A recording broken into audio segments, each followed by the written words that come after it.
Welcome back. Now, legendary playwright Mike van Graan returns to Market Theatre with the staging of The Good White. Set in 2016, which was the height then of the Fees Must Fall demonstrations, when South African students were demanding free, decolonized education, as well as the nation struggling with political corruption at the time. The protagonists, of course, forced to reevaluate what it means to live in a South African nation that is still recovering from its divided past, as they traverse what is a turbulent social and political environment. Prof. Whitehead, who gained his credentials by participating in the anti-apartheid movement, is at the heart of the drama. He now has to deal with a new generation of university top management who view him as a contributing factor to the issue rather than an ally. I don't want to give away too much, so hopefully I didn't. Mike van Graan joins us in studio, then the South African playwright responsible for this project ultimately. Mike, thank you so much for the time. Why was this project so significant and so important? I mean, it's a poignant point and time in South Africa's history as well. Yeah, so, I was very privileged to be part of the whole anti-apartheid struggle. Yeah. And it's a time, 30 years later, to reflect on where we are with regard to the slogan that we adopted at the time, which was we were fighting for a democratic, non-racial, non-sexist South Africa. And where are we with regard to this non-racial project today is kind of what the play is a reflection about. In some ways, those of us who were part of the anti-apartheid struggle feel that we felt that we lived anti-apartheid, that we lived the non-racial project a whole lot more than we are doing now. So the irony is that, for example, how I came to do drama was that I was at Harold Cressy High School and I wanted to go and study at the University of Cape Town. But for me to go into UCT, which at that time was a white university and I was classified coloured, I had to apply to the Department of Coloured Affairs for a permit. So to get a permit to go to UCT, I had to apply for a subject that did not get offered at UWC, which was what the apartheid government had set up as the university for me to attend. And so my permit subject was drama. So I got into UCT by doing drama. What did you initially want to study then at UCT? So I had been very influenced by my teachers and I wanted to become a teacher. So I was going to do English and whatever other subjects I would need in order for me to become a teacher so that I could play a similar role in opening up the minds of these young learners. Well, still teaching in a way and then doing a play on learning and education as well. Talk to me about the similarities though, particularly with the fight against apartheid and what this play symbolizes in, of course, the fight against free and decolonized education.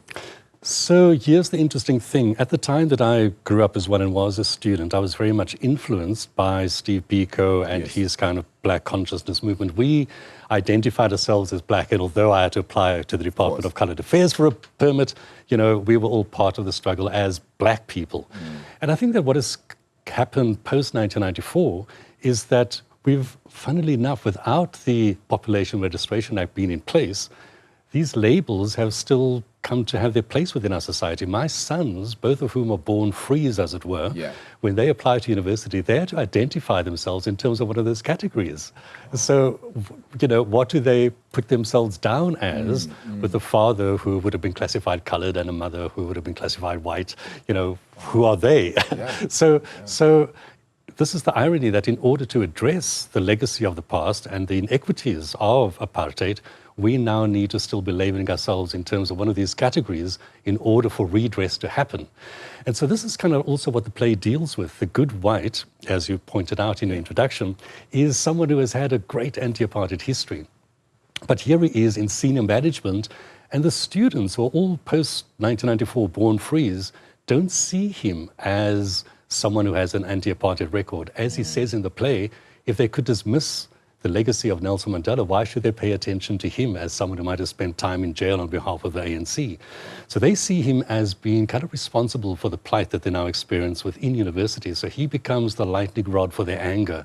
And so although he's initially incredibly sympathetic to their struggles, the more he becomes put upon, as it were, the more his politics kind of change through the course of the play. Does that ultimately mean there was a sense, and perhaps this is where it comes from, that there was a loss of credentials as struggle stalwarts, as people who fought for the country, because while times have changed, perhaps things haven't necessarily changed with it, including things like the education. The education we perhaps have in universities hasn't perhaps molded with the times, which is why South Africa still feels like it's behind in things like the artificial intelligence race and the like, etc. And we're still studying a history that still purports and talks about the change that perhaps locked South Africa in. Is that the kind of sense perhaps you ran on as well when you put together this play?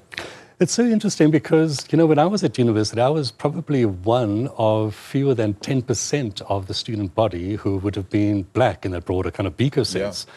Now, the majority of students at these institutions would be black. Yes. And yet they kind of experience very similar things to the kinds of things that I experienced at the time. I was, you know, when I was at school, I was the head of our student representative council, for example, so like a student leader.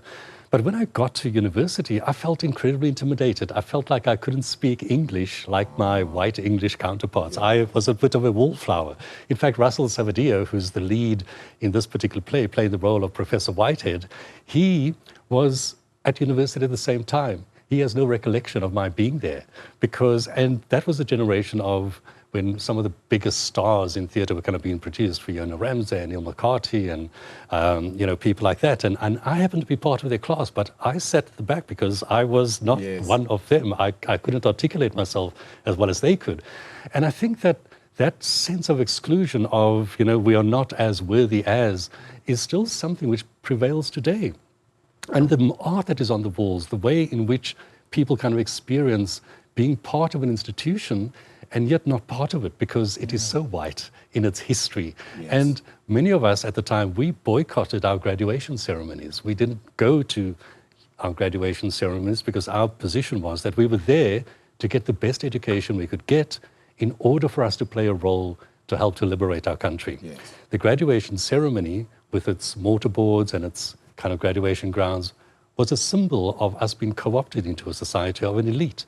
And we identified much more with the general populace than with wanting to go and pursue our individual self-interest, as it were. Wow, absolutely incredible. Okay, let's talk a little bit more, I suppose, about the play, because the thoughts are absolutely riveting in themselves then. But just about the play itself. The scene is obviously one of extremism, so to speak, but also validity in what it is that. How do you traverse that sort of environment and ensure that the message comes through and doesn't just seem like a violent cohort against, you know, sort of one against the other?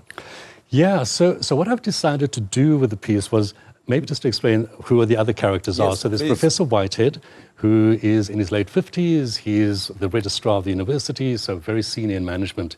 His lover is about 11 or 12 years younger than him, and she would have been classified coloured in the old South Africa, so she's very ambitious within the university. She seeks to apply for an associate professor position within the university.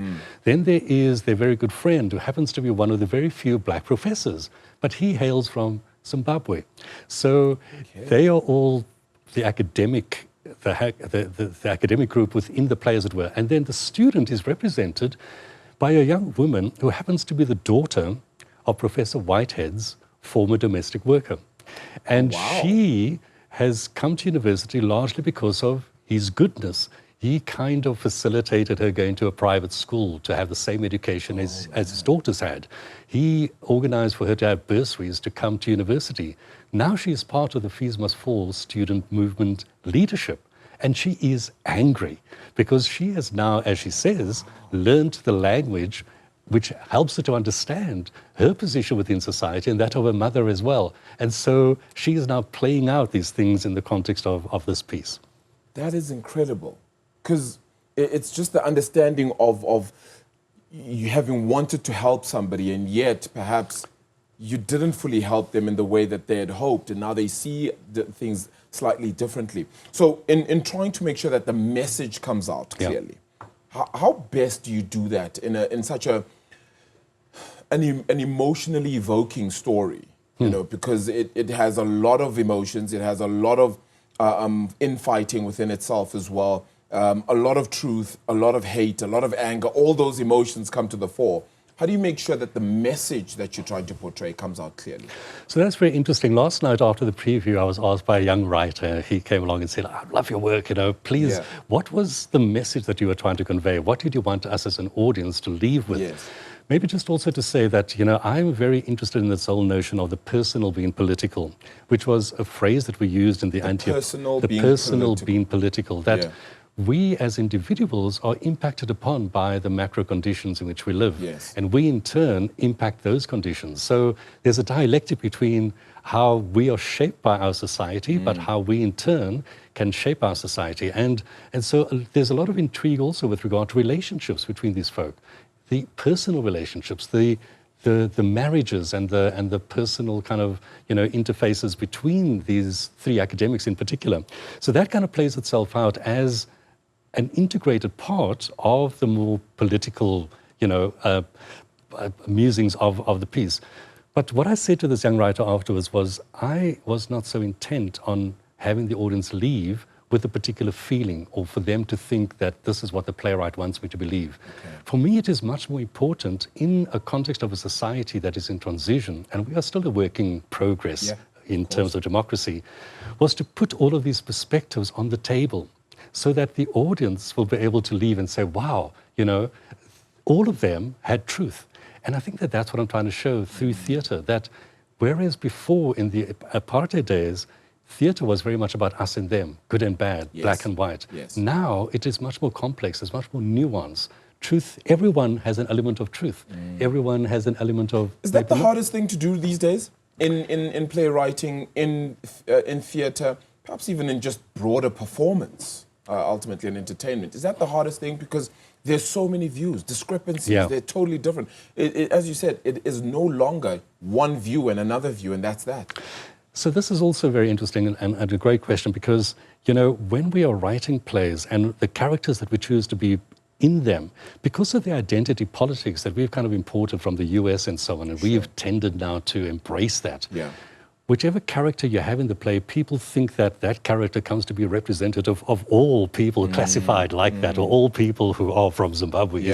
And that's not the case, And so what one is trying to say is that actually, no, they are not representative of all of these categories of being. They are individuals who have particular kinds of feelings and understandings that are shaped by society. So I see my role as a playwright not so much in terms of this is what you need to believe, as might have been the case in apartheid, where you wanted people to think that, hey, apartheid is wrong. Now, you do want people to have a sense of what are the range of issues that people need to understand and take into account when trying to come up with truth. And as Professor Whitehead says in the piece, he had so many of his suggestions rejected simply because of who he is as a white man in post-apartheid South Africa. The suggestions had no relevance in terms of do they have worth because of their validity in terms of resolving the issues. It mattered as to who was saying it as opposed to what it was that he was saying. And I think I'd like us to get to a point where what matters is what we say, not necessarily who says it. Wow. All right, let's get into a few details, auxiliary details with regards to the play. Some of the characters, you've made note of some of them, but who are they played by, perhaps, if you could share? Right, so Russell Savadia plays Professor Simon Whitehead. Renata Stearman, she plays... Stearman is back on the... She's back... She's back on stage? She's back on stage. You should come and see her. She plays the role of Dr. Angela Witten. Yeah. Fusi Kunene is there as the Zimbabwean professor, Professor Chris Kabwato, Email Kabwato. And so here's the funny thing. 20 years ago, he was in my play Green Man Flashing, which was at the Market Theatre, and here he is in The Good White. And then there's this real new talent, someone I'm really impressed by, Shonisani Masuta. She plays the role of Nolutando Kakaza, the young student activist, and she's just brilliant. So at the Market Theatre, am I correct? Playing from, is that from today onwards? Opens today at 3 o'clock. Yep. So Wednesdays to Sundays it plays. On Wednesdays, tickets are half price at 110 Rand. So that's the day to go and get them. I might just. That's the play. That's the day to do it. And bring a whole bunch of friends along. So here's also the other thing that they're offering. If you go in a group of 4, you're going to get tickets 140 Rand each, which is a really good deal. Absolutely so there we go. Great stuff. Mike, appreciate it.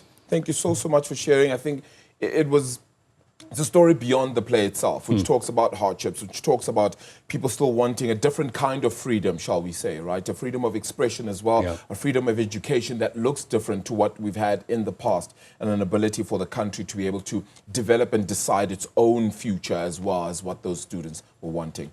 Mike van Graan, appreciate the time. Thank you so much. South African playwright then joining us as we talk about The Good White, a play that is set in 2016, of course, during the height of that Fees Must Fall protest.